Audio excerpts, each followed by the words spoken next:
Mobilize. Psicologia e qualidade de vida. Olá, chegamos para mais um episódio. Eu, Adriana Amaral. Eu, Marta Magalhães. Hoje eu vou conduzir porque Milena e Adriana escreveram um belo capítulo falando de uma coisa não tão legal, que é a depressão, mas elas vão nos contar aqui como é que é isso. Vou apresentar para vocês a Milena. Vou aqui fazer, eu fiz uma colinha, né? A Milena é graduada no Centro Universitário da Associação Brasileira de Ensino em 2020, com especialização em psicologia clínica na gestalterapia.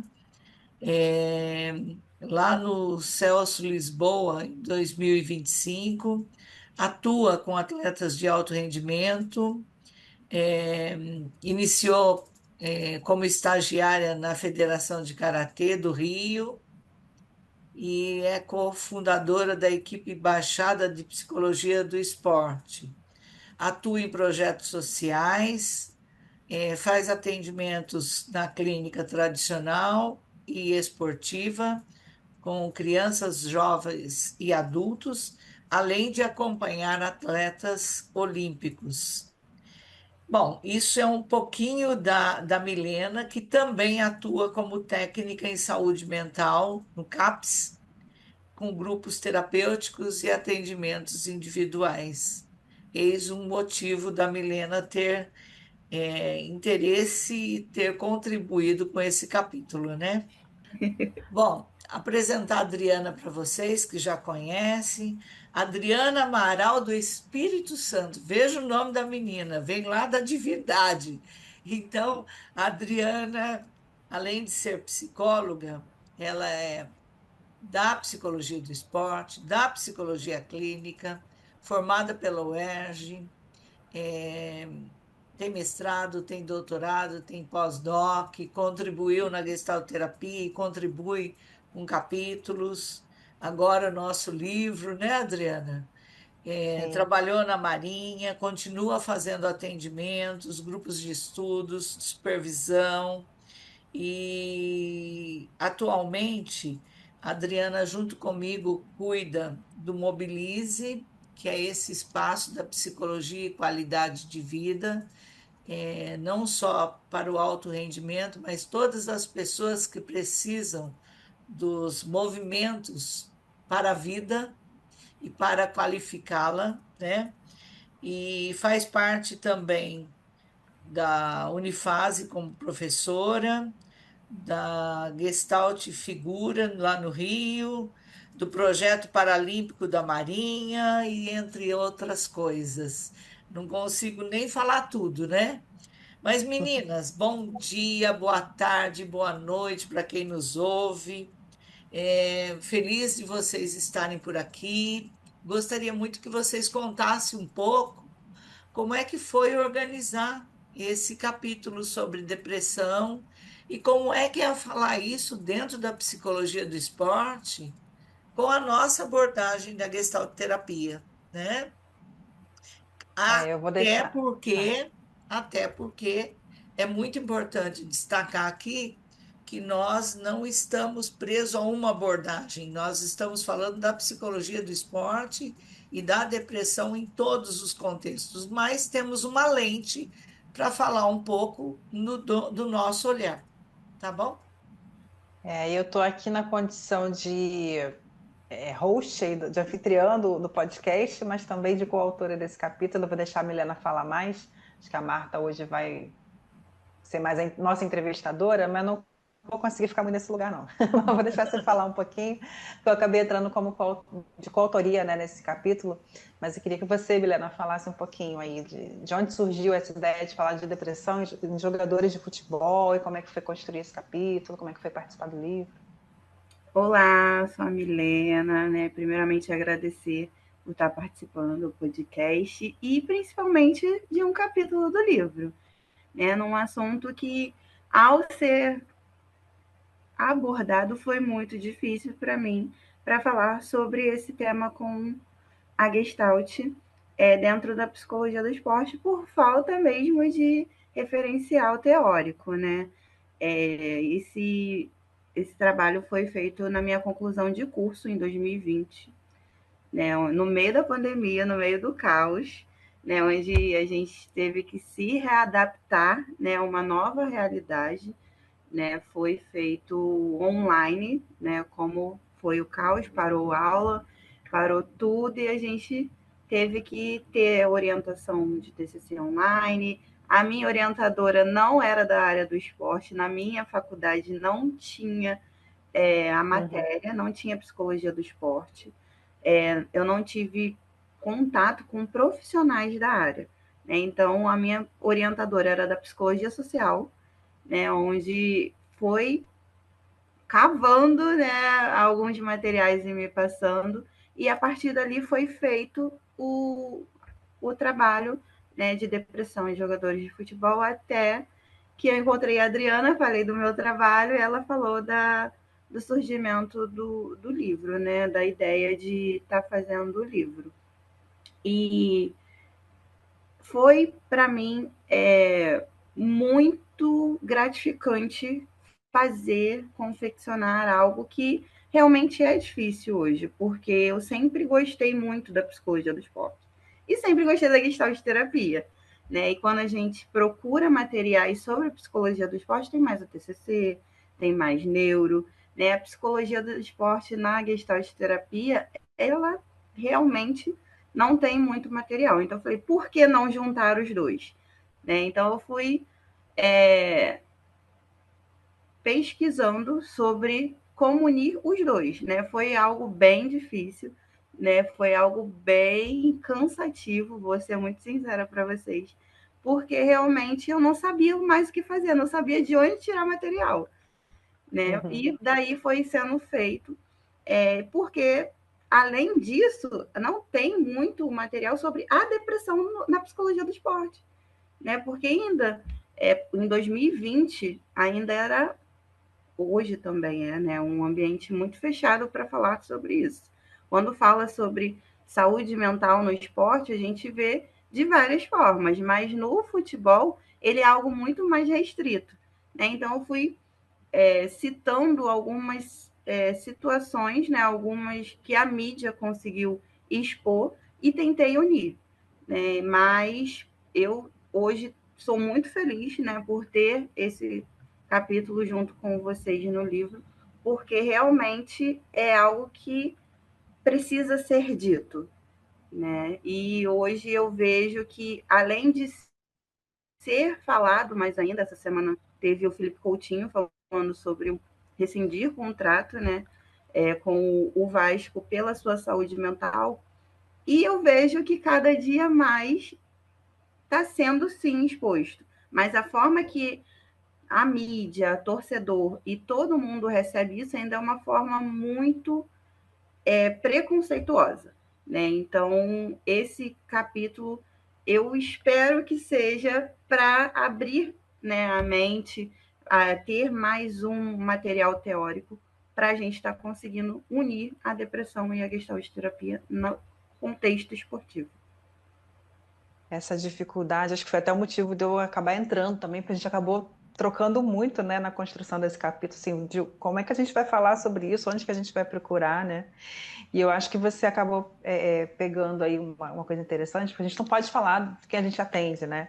Mas a mídia vem, como você falou, vem trazendo muito, dando luz a alguns episódios, né? Então, tudo que está ali no capítulo são episódios que estão aí contados pela mídia. A gente também não sabe exatamente se é assim, se foi assim. Muitos deles são narrados pelos próprios jogadores, né? Mas acho que mostra a prevalência, né? Mostra como é muito mais comum do que a gente vê. E a Marta, que trabalha muito com futebol, com arbitragem, eu acho que ela consegue ver o quanto que como você falou bem, esse universo do futebol é totalmente diferenciado, né? E a gente falar sobre isso, eu acho que é até ousado.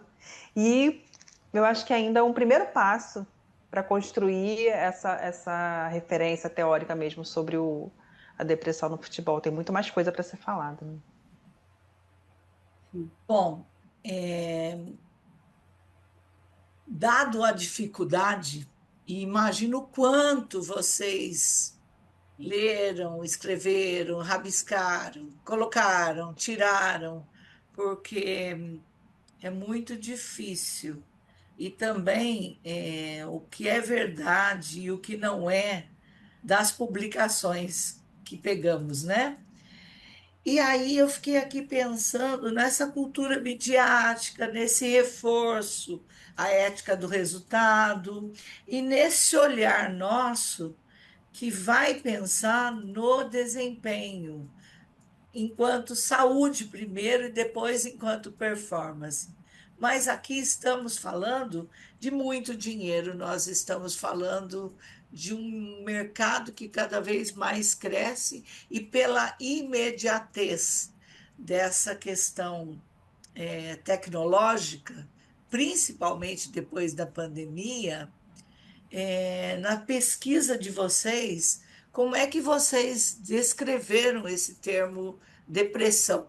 Como é que isso chegou aí no consenso de vocês? Independente do termo científico, do termo técnico, como é que é isso nesse dia a dia? Como é que é isso? Como é que é essa escuta? Como é que é esse cuidado, esse olhar, essa presença, enfim.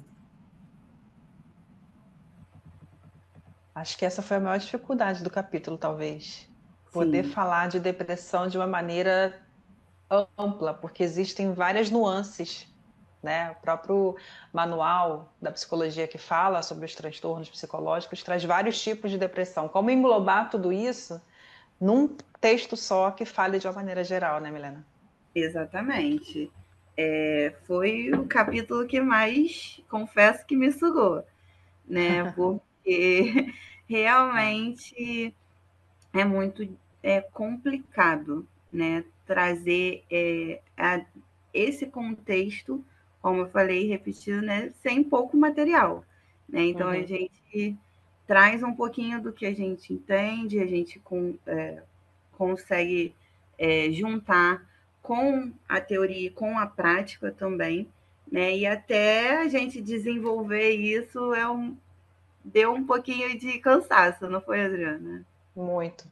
E aí a gente até fala, né, no capítulo que para conseguir de alguma forma englobar tudo isso numa coisa só, sabendo que não dá, né, que precisa olhar cada caso, a gente vai considerar a depressão de uma forma mais ampla, considerando os principais sintomas, né, comuns nesses quadros todos, que é o humor mais rebaixado, né, a pessoa mais triste, geralmente tem muitos sintomas físicos também, a pessoa vai tendo uma dificuldade de plenitude na vida, ela vai perdendo a vontade de fazer as coisas, ela vai tendo alterações no humor, aspectos cognitivos, aspectos psicomotores. Então, a gente pega de uma maneira um pouco mais ampla aquilo que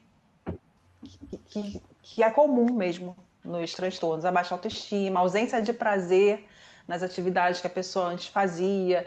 Lembrando que quem for ler o capítulo vai precisar pegar esse referencial e pegar isso que a gente colocou como um único e olhar para a pessoa que ela está atendendo, para a pessoa com que ela está trabalhando, para poder avaliar como. Na Gestalt a gente tem muito isso, né? Como é a depressão para essa pessoa. Não existe mesmo uma depressão, porque cada pessoa, a partir do campo, a partir do contexto, vai vivenciar de uma forma. Então, com esses sintomas principais em mente, como está sendo essa vivência para essa pessoa? Foi por aí que a gente achou uma saída, né?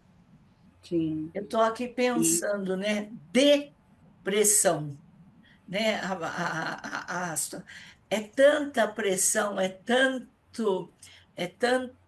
esmagamento, é tanto aperto que a pessoa é, deprime, ou seja, ela precisa ficar ali meio que adoecida para poder cuidar dessa depressão. E pensando nisso, eu pensei agora no impacto da lesão, né? Que na maioria dos casos não é muito relatado, mas nós sabemos que a maioria dos casos vai lá e trata o físico, né?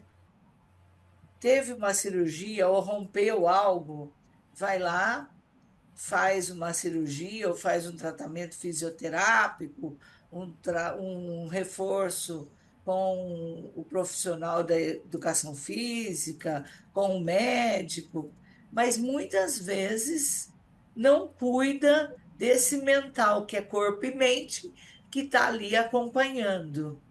E a instituição, muitas vezes, não não fala, ela silencia, porque ela precisa daquele profissional, né?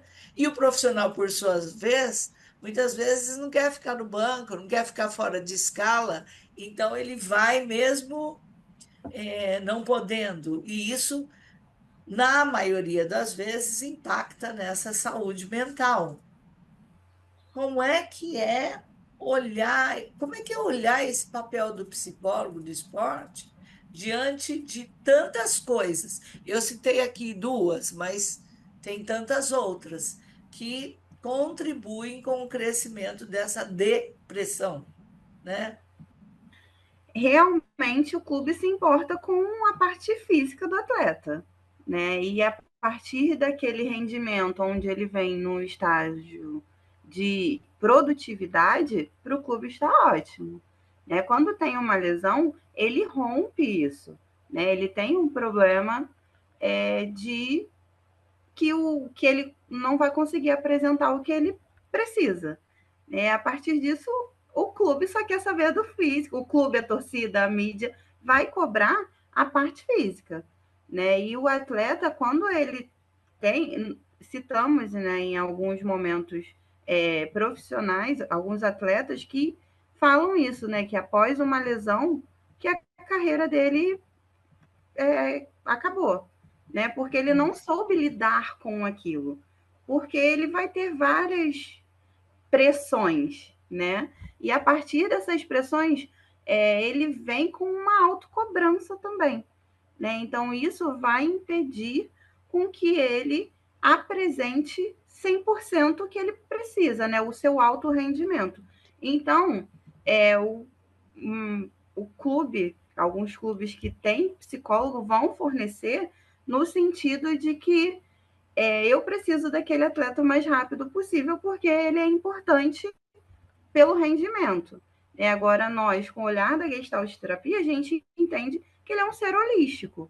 Né? A gente entende que ele, além de ter o corpo funcionando, ele precisa dessa mente. E é um conjunto, não separamos isso.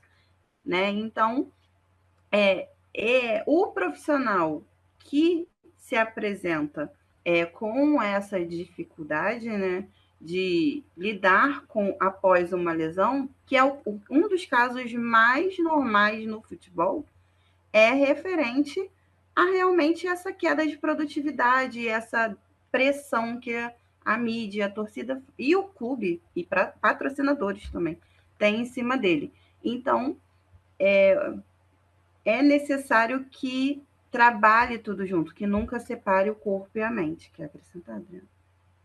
E você está falando aí, tem muitos atravessamentos, né? Porque eu acho que a gente fala basicamente da identidade do atleta. Se ele constrói essa identidade unicamente como jogador de futebol, quando vem uma lesão, que pode vir a uma transição de carreira, se ele não consegue voltar, e tudo isso que você falou, né? Esse contexto do futebol no Brasil, que tem, todo mundo sabe, todo mundo opina e todo mundo, né, tá presente, enfim. Isso é um abalo muito profundo, porque vai lá na identidade. Eu perco a minha função social quando eu não desempenho mais essa função de jogador de futebol, né? E aí, por isso que a gente fala tanto da importância da psicologia desde a base, desde a formação desses jogadores, para que eles cheguem numa situação dessa, como você falou muito bem. É muito comum um atleta se lesionar, faz parte da carreira, né? E que ele possa passar por isso com recursos e com âncoras ali para ele poder sustentar essa recuperação. E também um trabalho interdisciplinar, né? Não só o psicólogo, mas como você falou do clube, a própria cultura do clube, mas o médico, o fisioterapeuta, às vezes tem assistente social, a própria parceria com o técnico, como incluir esse jogador, né, para poder ele não se sentir totalmente excluído. Enfim, isso aí dá mais um livro. Muito bem lembrado, porque o psicólogo sozinho não é capaz de fazer todo o trabalho. É muito importante a gente ter essa clareza que nós precisamos trabalhar com os nossos parceiros. E pode ser nutricionista, pode ser fisioterapeuta, médico, fisiologista, educador físico, o próprio técnico, o instrutor, enfim, todos os profissionais. Se não trabalham juntos, fica difícil. Mas eu também quero aqui chamar a atenção para uma questão do processo, porque muitas vezes a instituição, seja ela por necessidade ou por cultura, tem essa coisa da imediatez, né? E o papel do psicólogo do esporte é acompanhar o processo, até porque a Adriana trouxe a transição de carreira. Quando eu ajudo essa pessoa a ter o autossuporte, que é cuidar de todas as facetas da resiliência, para dar conta do que vai acontecendo no decorrer da sua trajetória e como atleta, ele, quando tem um problema de uma lesão, ou quando chega no esgotamento, seja por burnout, ou seja por outras situações que foram somadas ao longo do tempo, ele tem ali uma dificuldade de apresentar os melhores rendimentos. Então, eu gostaria que vocês falassem um pouco a respeito desse processo e do papel do psicólogo na conscientização dessas instituições, desses técnicos, desses instrutores, gestores, enfim, para todos compreenderem que é um processo, sim, a médio e longo prazo, mas que de mãos dadas encurta-se o tempo e o rendimento é muito maior, né? Sim, com certeza, mas como a gente citou antes, né, sobre esse trabalho multidisciplinar, né, é muito importante que cada um entenda o seu papel ali naquele momento, né, a gente está falando sobre o atleta, né, que é o mais prejudicado nisso tudo, porém, todo, além do físico, o mental também, ele está sendo trabalhado e é importante respeitar o espaço de cada profissional, né? Porque cada um tem o seu processo, uns mais demorados, outros mais longo, porém é um trabalho com um olhar integrado, né? O processo inclui a paciência até do psicólogo, de saber que sozinho ele não vai mudar uma cultura que é tão arraigada no Brasil, que é a cultura do futebol, e que isso vai levar tempo, mas fazer aquele trabalho de pouquinho em pouquinho, né? E mudando a cultura e explicando para as pessoas que estão ali, sejam atletas, sejam os dirigentes, aquela cultura daquela instituição, como que funciona o seu trabalho. A gente precisa, quando trabalha em todos os lugares, mas acho que no futebol isso é mais forte, né? Eles funcionam muito com dados, com números, né? A gente na Gestalt não trabalha muito assim, mas de que forma a gente pode falar a língua deles? De que forma a gente pode mostrar esse processo de uma maneira que eles entendam, né? Que falem uma língua que eles entendam e que possam esperar, né? Que possam ter esse olhar mais humano.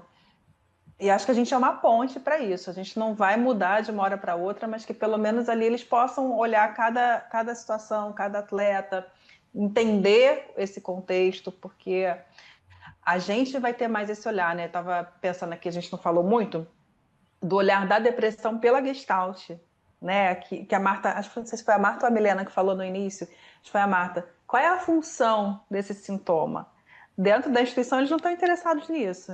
Qual é a função desse sintoma? O que está fazendo com que essa pessoa adoeça dessa forma e não de outra? Mas de que forma eu posso transformar isso em uma linguagem que eles entendam, acolham e que possa ajudar esse atleta a se recuperar?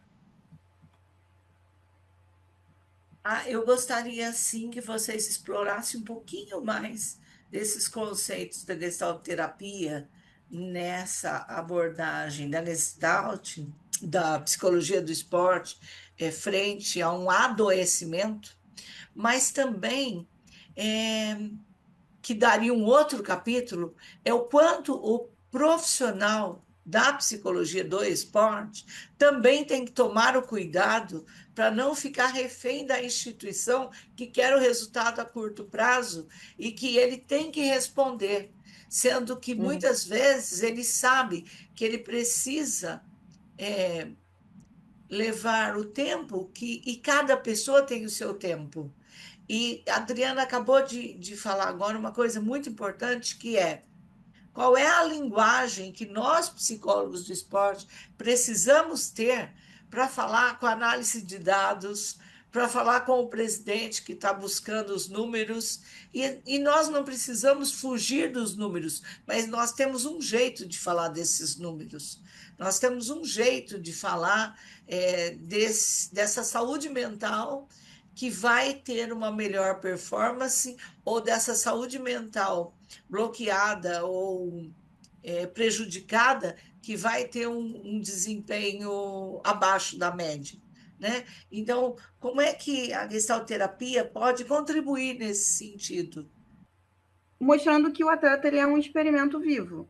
Hoje em dia, o mundo ele é muito imediatista, né? Nós precisamos de respostas rápidas. Hoje, até o áudio do WhatsApp ele é acelerado em 2.0, né? Porque nós precisamos tudo para ontem, né? Quando, na verdade, no esporte não funciona assim, né?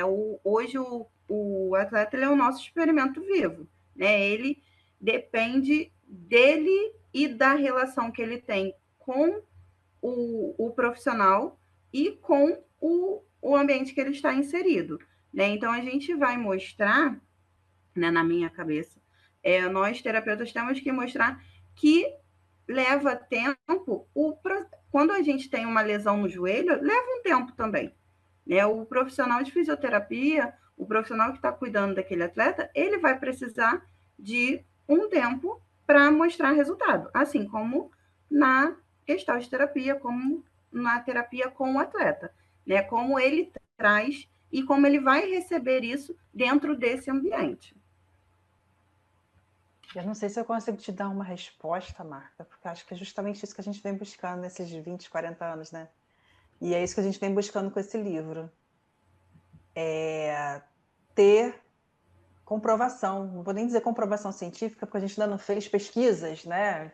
No sentido mais duro, mas não é à toa que a própria psicologia do esporte, a Milena falou isso no início, é mais abordada por áreas da psicologia que tem mais baseada em evidências, né? Que tem mais pesquisa, que tem mais comprovação. E acho que é esse movimento, a gente poder falar com credibilidade, falar do conceito, falar como que isso acontece. Eu estou fazendo dessa forma porque a minha teoria de base mostra que isso, fazendo aquilo, eu tenho esse resultado. É a gente construir isso cientificamente com solidez. E isso acho que está começando a ser construído, embora a gente já faça há muito tempo. Esses ensaios que estão nesse livro, vou chamar de ensaios, são todo mundo se propôs a tentar fazer isso, que a gente já faz na prática, mas assim, como que eu pego então essa teoria e fundamento? É por isso que eu trabalho dessa forma. E eu acho que demora um pouquinho ainda. Olha que interessante, né? Eu provoquei uma situação aqui que eu sei que nós não temos respostas prontas, nós estamos construindo.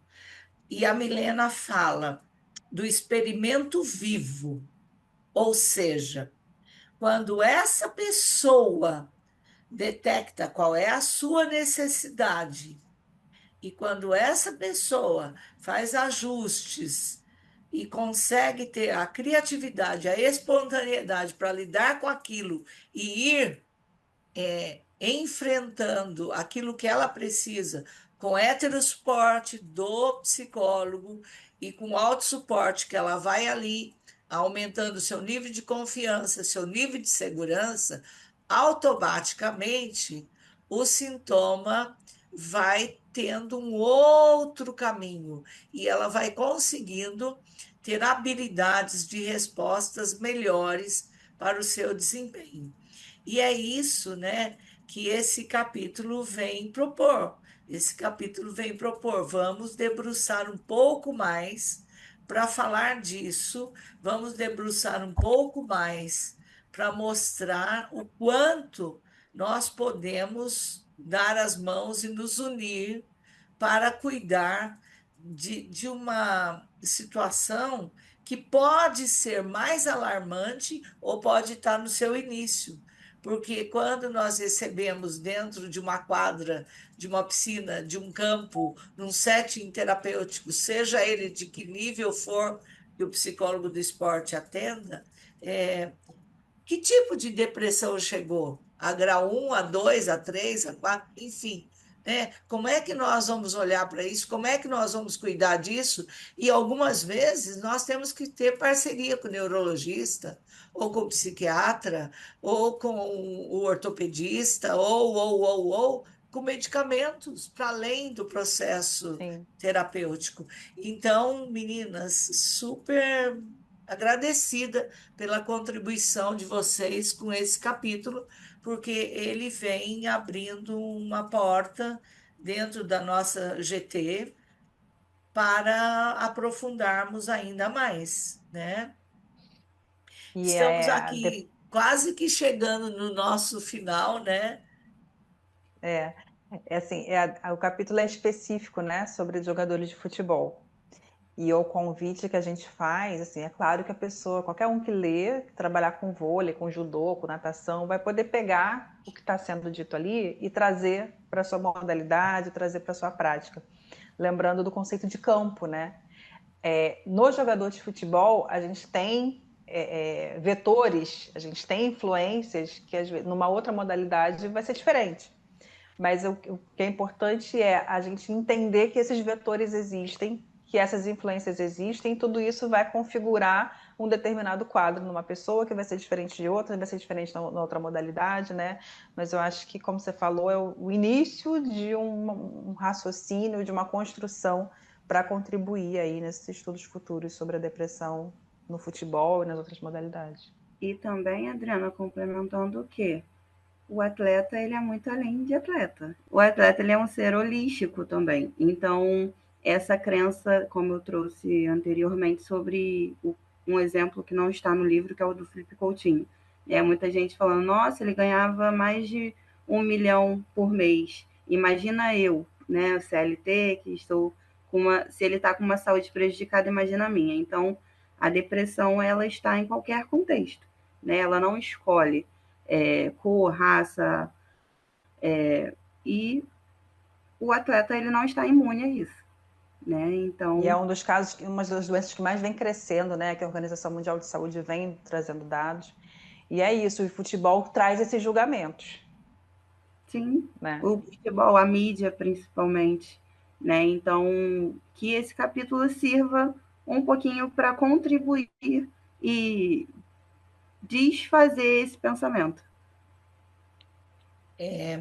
Muito bem lembrado por vocês que até o nível da depressão muda em função da categoria, da modalidade e do quanto isso é vendido. Nosso país é um país que consome futebol e consome críticas, e consome erros, e consome desempenho equivocado, e isso cria um problema ainda maior. Então, se a pessoa já está no seu momento vulnerável e tem uma mídia que também o opressiona, está aí um outro papel do psicólogo do esporte, de fortalecer essa pessoa, sabendo em que modalidade ela está inserida e como é que isso vai se dar no dia a dia. Porque se ela se influencia com tudo, ela vai adoecendo cada vez mais. Então, meninas, de novo, só agradecer vocês pela bela contribuição desse capítulo e o quanto temos que debruçar para falar disso, né? Eu agradeço a Milena também por ter aceitado o convite para participar. Sei que não é fácil, né? Até porque ele surgiu desse contexto que você falou de conclusão de curso e esse cenário ainda é muito comum. Eu lá, 20 anos atrás, também não tinha orientador e a gente ainda tem essa falta de orientador, né? Espero ter podido ajudar também aí nessa construção. Eu agradeço pelo convite, né? Estou muito feliz de ter feito parte disso. E com duas grandes nomes da psicologia do esporte, eu me sinto muito honrada, eu aprendo a cada dia mais. Usei material de vocês para fazer o meu TCC e hoje estar junto com vocês com esse livro, eu fico muito feliz. Espero que surjam outras oportunidades. Sim. Bom, fazer o merchan aqui, né? No dia 30 de maio nós teremos um curso, um dia inteiro, falando um pouco disso e de outras coisas, e depois o nosso grupo de estudos, o novo, abre em julho e vai até novembro, com encontros quinzenais, e aí quem tiver interesse pode nos procurar. E por hora, Milena, muito obrigada pela coragem, né, de pegar esse estudo que acabou de sair do forninho teu e está ampliando, porque é isso, é esse o processo de crescimento do profissional. Nós nunca estaremos prontas, mesmo com muitos anos de experiência. E a Adri, pela parceria, por contribuir aí, por trazer uma luz a um tema tão difícil de ser falado, que é a depressão, né? Obrigada. Lembrando que esses cursos aí que a Marta falou são de 2026, caso você esteja assistindo depois. Isso, Estudo 2026. Mas com certeza outros virão. E aí é só seguir a gente lá no nosso Instagram, @mobilize.se, mobilize-se, que a gente fala direto com vocês lá no direct. Eu esqueço que o podcast pode ouvir em qualquer momento, né? O nosso livro sai agora em março de 2026. E esse curso é 30 de maio de 26 e o grupo de estudos é de julho a novembro de 2026, com encontros quinzenais. Tá bom? Obrigada, meninas. Boa semana e até mais. Obrigada, até a próxima. Obrigada, beijinhos. Mobilize. Psicologia e qualidade de vida.